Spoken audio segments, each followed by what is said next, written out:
महाराज जी, दो और प्रश्न आते हैं दिमाग में इसमें महाराज जी। एक तो इसमें फिर पुत्र हो या पुत्री हो, उसमें कोई भेद नहीं होना चाहिए? नहीं होना चाहिए, नहीं है, इसमें भी नहीं है। क्योंकि जैसे पुत्र स्वयं कर रहा है तो वो पुत्री पति के साथ कर रही है, तीर्थयाटन जो भी कर रही है वो उसका अंश है, उससे उसका कल्याण होगा। उसमें ऐसा कोई खास बात नहीं कि पुत्र ही हो तब ऐसा होगा, हाँ ऐसा नहीं है। पूरी सामर्थ्य पुत्री में भी है। कितने ऐसे कुल हुए जिनको दोनों कुलों को पावन कर दिया, पिता के पक्ष को और ससुर पक्ष को, दोनों पक्षों को पावन किया। तो उसमें ऐसा शास्त्रों में कोई विशेषता ये नहीं कि पुरुष ही होना चाहिए, ये बड़ा रोल है। हाँ बिल्कुल बिल्कुल बिल्कुल, इस बात में कोई संशय नहीं। और दूसरा प्रश्न महाराज जी, जैसे जीवात्मा मतलब जब आत्मा मतलब अपना स्थूल शरीर को छोड़कर चली गई तो उसके बाद नरक गति और स्वर्ग गति और फिर मृत्यु लोक में भी दोबारा आ सकती है भोगने के लिए। तो फिर अगर किसी वो दूसरे स्थूल शरीर में चली गई तो उस समय पे भी यही संबंध रहता है पितृ वाला ही, जैसे कि अगर आप बोल रहे हैं अभी बताया ना कि अगर वो किसी मनुष्य शरीर में गया है तो उसकी उन्नति होने लगेगी, उसकी बाधाओं का नाश होने लगेगा आपके संबंध से, उसको पता नहीं है। जैसे हम किसी के नाम पैसा ट्रांसफर करें और अपना परिचय हम ना दें और वहां तक पैसा पहुंच जाए तो धनी तो हो ही जाएगा ना।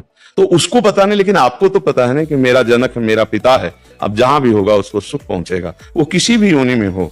अगर मनुष्य योनि में है तो कहना क्या है, पर पता नहीं किसी योनि में हो, पर उसकी उन्नति हो जाएगी, उसका परमात्म पुष्ट होने लगेगा। उस जैसे कुत्ता है, एक कुत्ता है गलियों में मारा घूमता है, एक है गाड़ी में सुख पूर्वक घूमता है, और एक है भक्तों के पास भी रहता है, भक्त परिवार है, नाम कीर्तन कर रहे हैं, मतलब एक है धाम में वास करता है। कितने तो अब इसके सौभाग्य का जनसाधारण कुत्ता थोड़ी करेगा।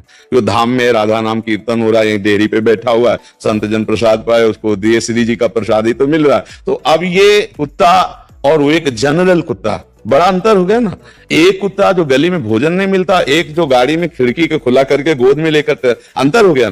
किसी भी योनि में हो जीव, आपका उसका तप है, मतलब वो एक अरबपति आदमी है, अपनी गोद में बैठाले हुए है, वो उसका वो खिड़की खुला है, हवा आ रही, एसी गाड़ी में बैठकर कुत्ता चल रहा है, नहीं चल रहा। देखो ना, जीव है, अलग अलग उसकी स्थिति है। अगर वो पुण्यात्मा रहा तो देखो ये आया, बना किसी कर्म से स्वान, लेकिन ऐसा स्वान बना कि बाबूजी की तरह जाके गद्दे में सोता है, सर्दी में उसको कपड़ा पहनाए जाते। और एक कुत्ता है कि अगर दरवाजे में खड़ा हो जाए तो डंडा मारे बेचारा, कू करके, वो ना भोजन मिल रहा है ना, मतलब कितनी।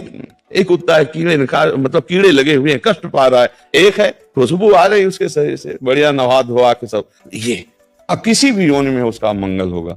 हमें लगता है कि सबको करना चाहिए, अपने माता पिता के लिए, अपने पूर्वजों के लिए कुछ माला भजन करके, इससे सबसे बड़ा दान है। रुपया पैसा का तो दान ठीक है करे ही, लेकिन ये जरूर करे कि राधा राधा राधा 5 माला जपा, तो आज की 5 माला हम अपने पिता को देते हैं, इतना बड़ा कल्याण हो जाएगा 5 माला नाम जप करके।